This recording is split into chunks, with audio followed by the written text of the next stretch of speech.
Welcome back to Africa 24 English. It is always a pleasure to have you with us. Today, for this special edition of the interview, we are joined by Mr. Denys Denya, Senior Executive Vice President of Afreximbank, and together we will discuss the challenges of trade and investment between Africa and the Caribbean. Mr. Denya, welcome to Africa 24 English. Thank you. It's a pleasure being here. You are home, right? Thank you. Well, sir, can you please tell us what is Global Africa as per Afreximbank perspective? I think Global Africa means different things to many people. For us, it's a realization that Africans and people of African descent, wherever they are, not only share historical commonalities, but we share similar experiences in terms of being discriminated against, having tough positions on the international markets. So it is important that Africans and people of African descent unite and come together to confront these common challenges. So that's what Global Africa represents for us. And in order to do that, you need global African financial institutions that will support that dream of uniting Africans wherever they are and providing them with the means to deal with the challenges they face. Well, sir, these annual meetings were the occasions to sign MOUs or even deals with some African countries. Can you please tell us about a few of them? We signed a number of MOUs here in Barbados. One of them was with the East African Development Bank, to deal with challenges in East Africa in terms of financing, in terms of trade promotions. We signed a number of deals with entities in the Caribbean itself to help us build capacity in Caribbean and on the African continent as well. So we are trying to promote trade between Africa and the Caribbean. We signed facility arrangements with entities in Bahamas, in Barbados, in St. Lucia. So we are trying to expand our activities into the Caribbean. So I would like to know something. These annual meetings aim to propose concrete measures to mobilize resources for Africa and the Caribbean's structural transformation. In your opinion, what are the sectors in which there is an urgent need to invest in order to mobilize foreign financing, for instance? If you look at the Caribbean, the major challenge is brought by climate change. So you need to find resources to deal with adaptation to climate change, to the droughts, to the floods. So we need to find financing for that. There are countries in the Caribbean who have discovered oil and gas. You need to find resources to build the infrastructure, to move those products to the market and to exploit them. You need resources for that. On the continent, it's no different. We face climate-induced catastrophes, especially in the southern part of the continent, in the east part of the continent. And we need to find resources to deal with that. Africa suffers deficits in terms of infrastructure, in terms of energy. That's why we are promoting and financing refineries such as the Dangote that was highlighted during this conference. We are also investing in refineries in Angola to deal with the same issue, and gas projects as well. So there are a number of challenges that we face, but we are rising to the challenge and raising financing for that. We are talking about trade and investment between Africa and the Caribbean, but could we please come back to Africa and let's talk about intra-African trade? Absolutely. Which is not really a reality up to now, if I may say so. So what is Afreximbank doing to make it become a reality?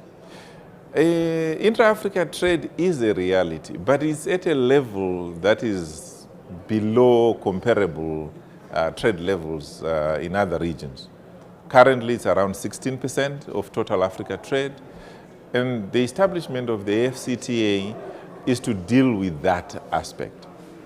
Afreximbank not only supports the AfCFTA Secretariat in terms of financing, we provide human resources to build their capacity to negotiate. But more importantly, we are pursuing initiatives that will enable Africans to trade amongst themselves. If you take infrastructure, for example, we are working on border posts. We recently completed the Zim border post between Zimbabwe and South Africa. We are working on rail. We are working on a rail in Ghana. But we're also working on standards that will enable Africans to trade better amongst themselves. So we are harmonizing standards across the board. So far, we've harmonized about 144 standards, covering pharmaceuticals, covering motor vehicles. So we are doing all that. We've built a certification center in Nigeria. We'll be building these across the continent. That will impact intra-Africa trade. But we're going beyond that. We have established the Transit Guarantee Scheme, which will enable entrepreneurs to move across many countries using one transit bond. We have introduced the Pan-African payment system that will enable the payment for that trade, intra-regional trade, using African currencies.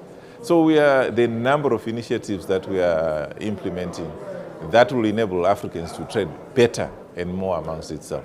Sir, the idea of the Africa-Caribbean Trade and Investment Forum was established as a key strategic activity to institutionalize cooperation between the private sectors of the regions of these regions to develop their trade and investment relationships. What major advances have been made so far?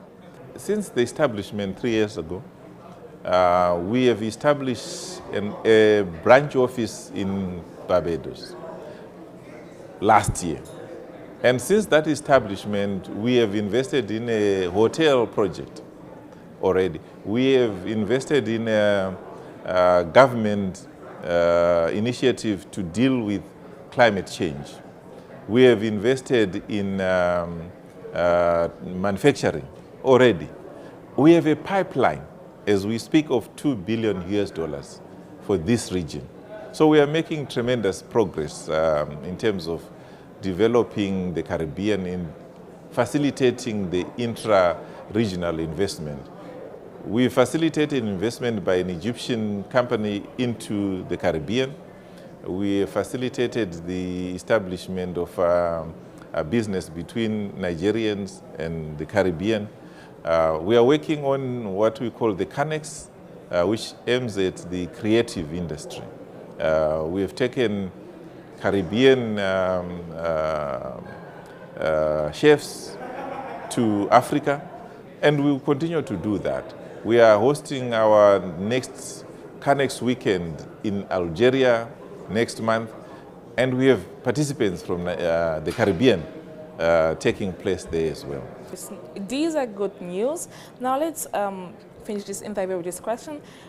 Let's just talk about future partnership between Africa and the Caribbean. Yeah. What are the prospects? What do you see? What are you focused? What we are focusing right now is on enabling the Caribbean to have their own Afreximbank to complement the work that we are doing. So we are helping these 15 member countries of the CARICOM have their own export-import bank that will complement our efforts. We are also working with the Caribbean in terms of capacity building, exposing them to how we do business on the continent. So staff exchanges, capacity building, so that we develop business across the continent and into the Caribbean. That's good to know, and I wish all the best into that. Thank you very much, Mr. Denya, for answering Africa 24's English questions. Thank you. Hope to see you soon on set. Thank you. Ladies and gents, here comes the end of this interview, but please stay tuned to our programs.